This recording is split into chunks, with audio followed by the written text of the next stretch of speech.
নমস্কাৰ বন্ধুসকল, স্বাগতম জনাইছোঁ অসমৰ খবৰ ইউটিউব চেনেললৈ। বন্ধুসকল, আজি আপোনালোকৰ বাবে এটা স্কলাৰশ্বিপ, প্ৰাইভেট স্কলাৰশ্বিপ লৈ আহিছোঁ। স্কলাৰশ্বিপটোৰ নাম হৈছে নিকন স্কলাৰশ্বিপ 2021-2022। তো বন্ধুসকল, এই স্কলাৰশ্বিপটোৰ বিষয়ে সম্পূৰ্ণ তথ্য আপোনালোকে এই ভিডিঅ'টোত জানিব পাৰিব। তো ভিডিঅ'টো শেষলৈকে চাই থাকক। তো বন্ধুসকল, প্ৰথমতে আহিলোঁ আমি স্কলাৰশ্বিপটোৰ যোগ্যতাৰ ওপৰত, মানে কি থাকিলে আপোনালোক কি যোগ্যতা থাকিলে আপোনালোকে এই স্কলাৰশ্বিপটো এপ্লাই কৰিব পাৰিব। তো বন্ধুসকল, প্ৰথমতে আপোনালোকৰ থাকিব লাগিব 3 মাহ বা তাতকৈ অধিক সময়ৰ সৈতে ফটোগ্ৰাফী সম্পৰ্কীয় পাঠ্যক্ৰম অনুসৰণ কৰা শিক্ষাৰ্থীসকলে এই বৃত্তিৰ বাবে আবেদন কৰিব পাৰিব। তো বন্ধুসকল, আপোনালোকে 3 মাহ বা তাতকৈ অধিক যদি আপুনি ফটোগ্ৰাফী সম্পৰ্কীয় পাঠ্যক্ৰম অনুসৰণ কৰি আছে বা পাঠ্যক্ৰম আপোনালোকে শিকি আছে, ফটোগ্ৰাফাৰ শিকি আছে 3 মাহতকৈ তাতকৈ অধিক, তো আপোনালোকে এপ্লাই কৰিব পাৰিব। প্ৰাৰ্থীসকল দ্বাদশ শ্ৰেণী হ'ব লাগিব। তো বন্ধুসকল, আপুনি 12 পাছ হ'ব লাগিব। তাৰপাছত আহিলে শিক্ষাৰ্থীসকলৰ পৰিয়ালৰ বাৰ্ষিক উপাৰ্জন প্ৰতি বছৰে 6 লাখ টকা হ'ব নালাগে। তাৰমানে আপোনালোকৰ এনুৱেল ইনকামটো 6 লাখতকৈ কম হ'ব লাগিব। তো বন্ধুসকল, এতিয়া আহিলে স্কলাৰশ্বিপটোৰ এমাউণ্টটো, আপোনালোকে কিমান এমাউণ্ট পাব এই স্কলাৰশ্বিপটোৰ পৰা। তো বন্ধুসকল, নিকন প্ৰাইভেট লিমিটেডে আপোনালোকক 1 লাখ টকাকৈ দিব, যদিহে আপোনালোকে এইকেইটা যোগ্যতা আপোনালোকৰ থাকে।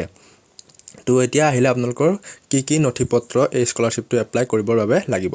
তো ফটো অফ ষ্টুডেণ্টৰ একপি ফটো লাগিব, আইডেণ্টিটি প্ৰুফ লাইক আধাৰ, পান, ভোটাৰ, আপোনালোকৰ পান কাৰ্ড, ভোটাৰ কাৰ্ড, আধাৰ কাৰ্ড কিবা লাগিব, কেণ্ডিডেটছ আধাৰ প্ৰুফ, এড্ৰেছ প্ৰুফ লাগিব। তাৰপাছত ষ্টুডেণ্টছ 12 ক্লাছ মাৰ্কশ্বিট লাগিব।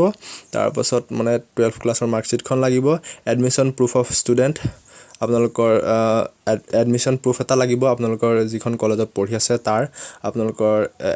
তাৰপিছত লাগিব এনুৱেল ইনকামৰ এখন চাৰ্টিফিকেট লাগিব যে আপোনালোকৰ এনুৱেল ইনকামটো 6 লাখতকৈ কম। তাৰপিছত কাৰেণ্ট এডমিশ্যন একাডেমিক ইয়াৰ ফি ৰিচিপ্ট, আপোনালোকে এতিয়া বৰ্তমান চলিত বৰ্ষৰ ফি ৰিচিপ্টটো লাগিব, যিখন বিদ্যালয়ত পঢ়ি আছে সেইখন বিদ্যালয়ৰ ফি ৰিচিপ্টটো আপোনালোকক লাগিব। তাৰপাছত আহিলে বেংক পাছবুকৰ ডিটেইলছ আপোনালোকক লাগিব। তো বন্ধুসকল, এইখিনি থাকিলে আপোনালোকে এই স্কলাৰশ্বিপটোত এপ্লাই কৰিব পাৰিব। যিসকল শিক্ষাৰ্থীয়ে ফটোগ্ৰাফাৰ শিকি আছে তেওঁলোকৰ 3 মাহ বা তাতকৈ অধিক সময়ৰ বাবে তেওঁলোকে এই স্কলাৰশ্বিপটো এপ্লাই কৰিব পাৰিব আৰু তেওঁলোকে 1 লাখ টকাকৈ পাব। তো বন্ধুসকল, ডেছক্ৰিপশ্যনত এটা লিংক আছে, অসমৰ খবৰ অফিচিয়েল ৱেবছাইটৰ লিংক আছে, তাত আপোনালোকে গ'লেই এই সকলোখিনি তথ্য পাব আৰু তাত আপোনালোকে এপ্লাই কৰিব পাৰিব। তো বন্ধুসকল, ভিডিঅ'টো ভাল লাগিলে আজি লাইক কৰি দিব আৰু বন্ধু বান্ধৱীসকলৰ লগত শ্বেয়াৰ কৰি দিব আৰু চেনেলটো ছাবস্ক্ৰাইব কৰিবলৈ নাপাহৰিব।